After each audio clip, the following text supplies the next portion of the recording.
tell us a little bit about how you got started on TikTok? Did you first start on TikTok? Did you try other social media? How did you, how did this come about, basically? So when TikTok was becoming really popular last year, I downloaded it as a joke actually because I was one of those people who were like, oh, TikTok is such a funny app, like it's such a joke. So I downloaded it to see what it was all about.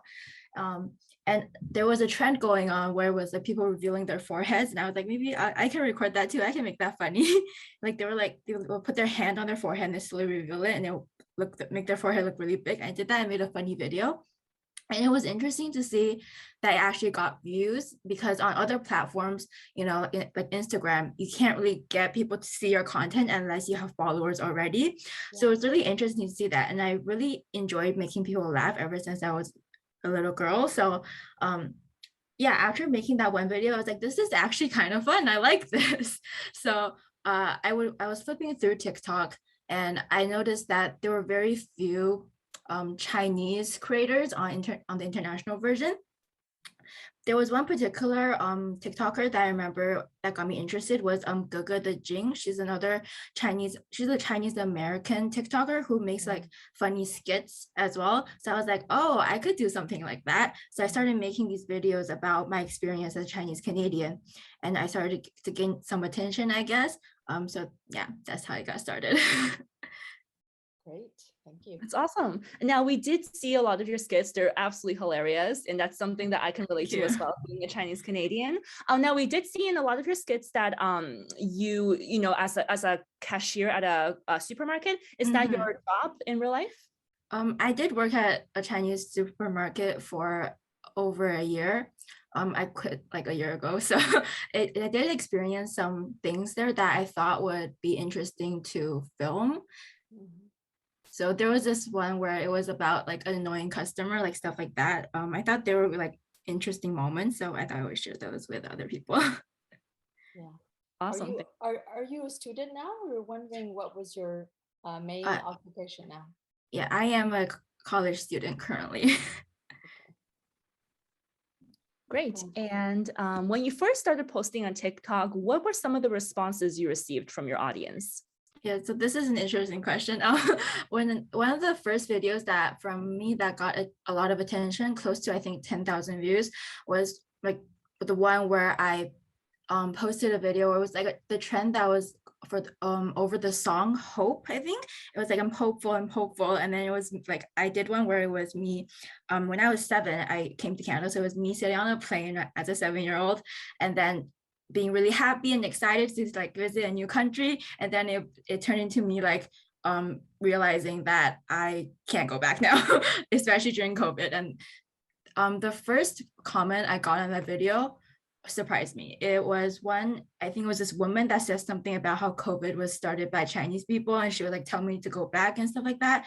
So that really surprised me. I've never experienced racism before because I grew up in a very Chinese community. So I was really like surprised that wow, so like I started seeing like the new side of the world I was living in. Like I am a Chinese Canadian. I'm a Chinese person living in Canada. I'm a minority. These things are normal for a lot of people, and I never knew that.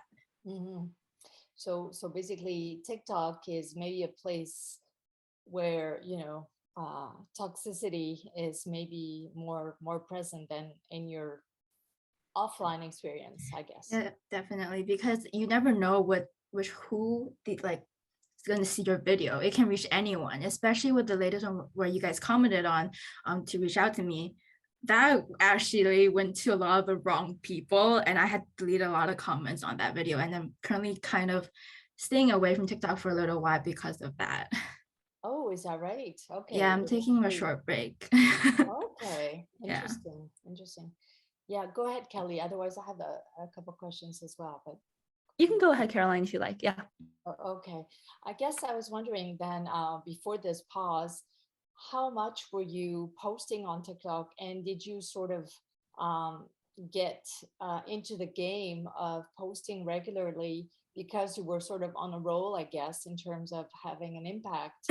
How did you treat TikTok, I guess? Did you just give yourself a routine in terms of posting, or did you just post whenever you felt inspired? Yeah, so I don't really have a routine for it. It's just kind of whenever I get the inspiration, because I'm one person and I have a lot of other things I need to focus on, especially as a college student with plans for my career as well. So TikTok is really just a hobby for me.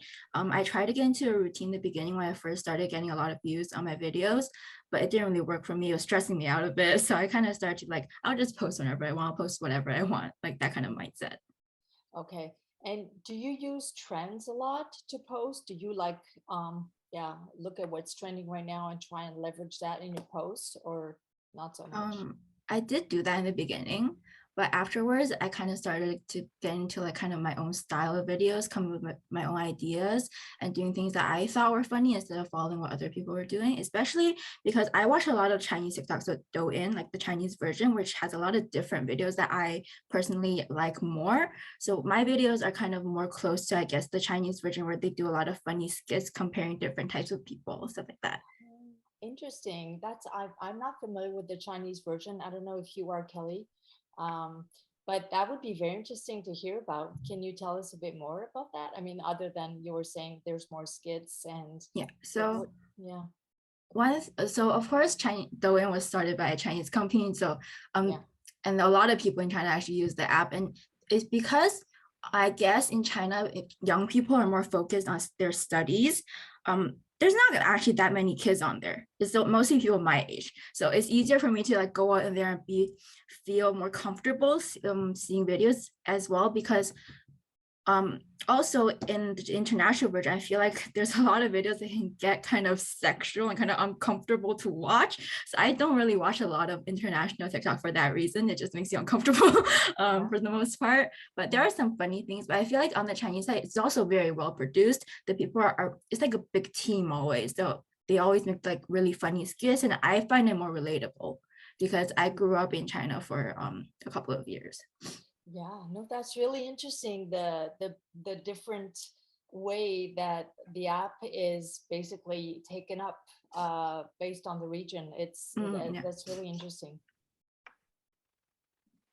To know, Chenchen. So going back to some of the negative reactions that you faced, if you're comfortable talking about this, could you tell us a bit more about how, I guess, racism comments have impacted the way you post TikTok videos? I know you said you're taking a break for now, but are you fearful or nervous about posting more, facing those comments? So with my latest video, it was the first time I got way too many comments that I was uncomfortable with, because before it was just like one or two and I could kind of ignore it, especially with the first one where I spoke Chinese and people were like, why do you have to speak Chinese to be good at ordering bubble tea? I was like, that's not the point. But I kind of ignored those in the beginning. And then with the latest one I posted, I got really uncomfortable, especially because a lot of men seem to have watched my video and they commented a lot of uncomfortable things. So I kind of I'm starting to stay away for that reason. So I can like get used to having so many people see my face online and like maybe knowing who I am. And especially I don't have a lot of followers right now. I'm like not a big TikTok or anything, but I'm just scared that if one day I do get a lot of followers and there are a lot of people even around me who can recognize me, I'm kind of scared about that. So I'm trying to kind of find what I'm comfortable in posting and trying to find ways to make videos where it won't kind of aggravate people to comment that way. Right. On that note, if you were to, yeah, I guess if you could change something about TikTok now, I don't know if we're talking about the TikTok, the international TikTok, or the one in China, let's say the international one. If you could change things about TikTok, what would you do? Never really thought about this. I guess maybe based on the comments that you've been getting.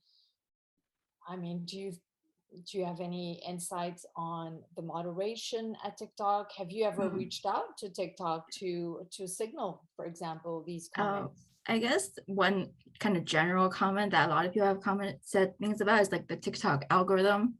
it's kind of annoying because like I would post a video, it gets a lot of views in the correct niche and everything, and then I post another one, it goes to the wrong people, or like it does not get any views at all. So it's just kind of annoying how it keeps constantly changes, and I constantly, like if I don't post often, my videos don't get views, and if I take a break and post again, it reaches the wrong people. So it's like that kind of bugged me a little, I guess. Right.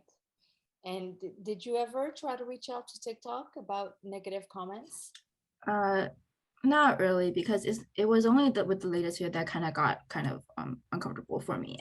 I did reach out to them, but they don't really reply that quickly, or because I'm not that important, they just kind of ignore it. But yeah, I reached out to TikTok before once. There was this one time where I was posting a video that was in Chinese, I think, and they came out with a promotion where you can like promote a video, and I tried doing that, but I think they didn't let me promote it because the video was in Chinese.